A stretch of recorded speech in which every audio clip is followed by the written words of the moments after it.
আসসালামু আলাইকুম। বাংলাদেশ বেতার গোপালগঞ্জ। খবর পড়ছি আবুল আহসান। গোপালগঞ্জে দিনব্যাপী খামারি প্রশিক্ষণ অনুষ্ঠিত হয়েছে।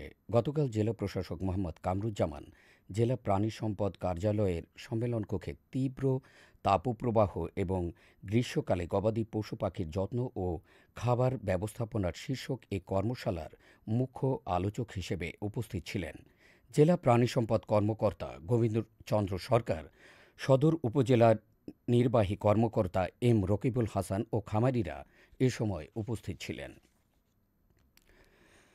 নড়াইলে জেলা পর্যায়ে ২ দিন ব্যাপী ৪৬তম জাতীয় বিজ্ঞান ও প্রযুক্তি সপ্তাহ ২০২৫-এর উদ্বোধন করা হয়েছে। জেলা প্রশাসক শারমিন আক্তার জাহান প্রধান অতিথি হিসেবে উপস্থিত থেকে এর উদ্বোধন করেন। অতিরিক্ত জেলা প্রশাসক শিক্ষা ও আইসিটি মোহাম্মদ আহসান মাহমুদ রাসেলের সভাপতিত্বে অতিরিক্ত জেলা প্রশাসক সার্বিক লিঙ্কন বিশ্বাস, সদর উপজেলা নির্বাহী কর্মকর্তা সঞ্চিতা বিশ্বাস সহ বিভিন্ন শিক্ষা প্রতিষ্ঠানের শিক্ষক শিক্ষার্থীরা এ সময় উপস্থিত ছিলেন। ২ দিনব্যাপী এই জাতীয় বিজ্ঞান ও প্রযুক্তি সপ্তাহে বিজ্ঞান মেলা প্রকল্পর পরিদর্শন, বিজ্ঞান বিষয়ক সেমিনার, নবম জাতীয় বিজ্ঞান অলিম্পিয়াড ও বিজ্ঞান বিষয়ক কুইজ প্রতিযোগিতা, প্রকল্প মূল্যায়ন, সমাপনী ও পুরস্কার বিতরণীর আয়োজন করা হয়েছে। জাতীয় বিজ্ঞান ও প্রযুক্তি সপ্তাহে ১৮টি স্টলের মাধ্যমে জেলার ৩টি উপজেলার মাধ্যমিক বিদ্যালয়, মাদ্রাসা ও কলেজের ক্ষুদে বিজ্ঞানীরা তাদের উদ্ভাবনী দ্রব্য সামগ্রী ও যন্ত্রপাতি প্রদর্শন করে। দেশের তরুণ সমাজ তথা শিক্ষার্থীদের সুপ্ত ও সৃজনশীল চিন্তা চেতনার প্রস্ফুটন ও বিজ্ঞান বিষয়ক বিভিন্ন বাস্তব ধারণা দিয়ে সর্বস্তরের বিজ্ঞান অনুরাগ ও বিজ্ঞান বিষয়ক সচেতনতা সৃষ্টি এবং নতুন নতুন প্রযুক্তি দৈনন্দিন জীবনে প্রয়োগের জনসাধারণকে উদ্বুদ্ধকরণের জন্য এই জাতীয় বিজ্ঞান ও প্রযুক্তি সপ্তাহের আয়োজন করা হয়। মাদারীপুরে জেলা সংস্থার আয়োজনে যুব ও ক্রীড়া মন্ত্রণালয়ের উদ্যোগে ক্রীড়া পরিষদের বার্ষিক ক্রীড়া কর্মসূচির আওতায় অনূর্ধ্ব-১৪ অ্যাথলেটিক্স প্রশিক্ষণ শেষে শিক্ষার্থীদের মাঝে সনদ বিতরণ করা হয়েছে। গতকাল সকালে জেলা প্রশাসকের সম্মেলন কক্ষে আয়োজিত এ অনুষ্ঠানে সভাপতিত্ব করেন অতিরিক্ত জেলা প্রশাসক সার্বিক ফাতিমা আজরিন তন্নি এবং প্রধান অতিথি হিসেবে উপস্থিত ছিলেন স্থানীয় সরকার বিভাগের উপপরিচালক মোহাম্মদ হাবিবুল আলম, জেলা শিশু বিষয়ক কর্মকর্তা মোহাম্মদ শহীদুল ইসলাম মুন্সি, জেলা ক্রীড়া অফিসার সমীর বাইন, জেলা ক্রীড়া সংস্থার অ্যাডহক কমিটির সদস্য কাজী হুমায়ুন কবির সহ অন্যান্য ক্রীড়া সংগঠকগণ এ সময় উপস্থিত ছিলেন। প্রতিযোগিতার মাধ্যমে বাছাইকৃত ৪০ জন শিক্ষার্থী এই প্রশিক্ষণে অংশগ্রহণ করেন।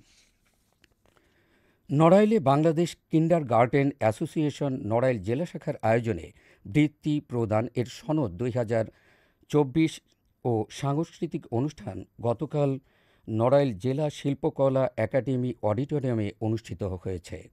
জেলা প্রশাসক শারমিন আক্তার জাহান এতে প্রধান অতিথি হিসেবে উপস্থিত ছিলেন।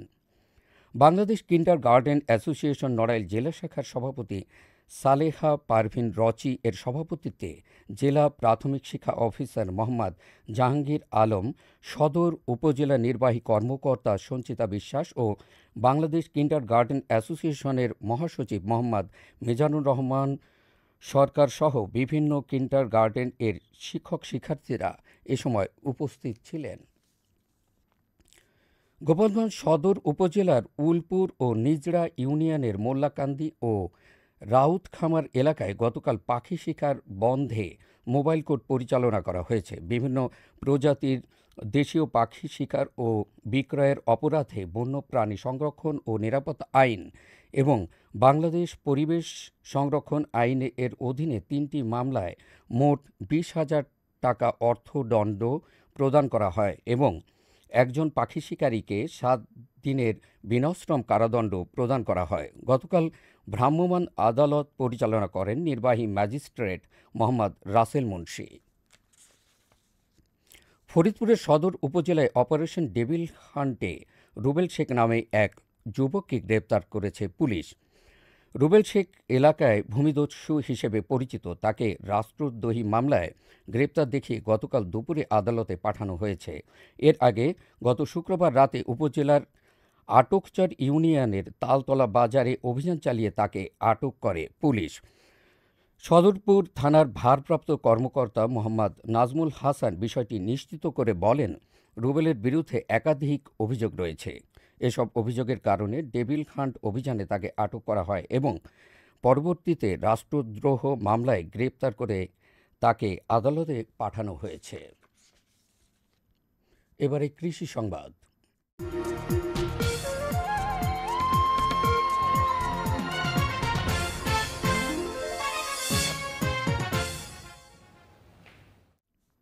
গোপালগঞ্জ জেলার চলতি অর্থবছরে 23,801 হেক্টর জমিতে পাট চাষাবাদের লক্ষ্যমাত্রা নির্ধারণ করা হয়েছে।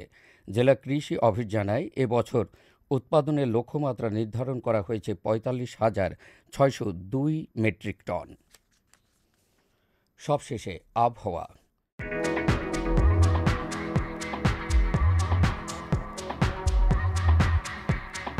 আজ বেলা 1টা পর্যন্ত দেশের অভ্যন্তরীণ নদীবন্দরসমূহের জন্য আবহাওয়ার পূর্বাভাসে বলা হয়েছে, রাজশাহী, বগুড়া, টাঙ্গাইল, ময়মনসিংহ, পটুয়াখালী, নোয়াখালী, কুমিল্লা, চট্টগ্রাম এবং সিলেট অঞ্চলসমূহের উপর দিয়ে পশ্চিম অথবা উত্তর পশ্চিম দিক থেকে ঘণ্টায় 45 থেকে 60 কিলোমিটার বেগে অস্থায়ীভাবে দমকা অথবা ঝোড়ো হাওয়া সহ বৃষ্টি অথবা বজ্র বৃষ্টি হতে পারে।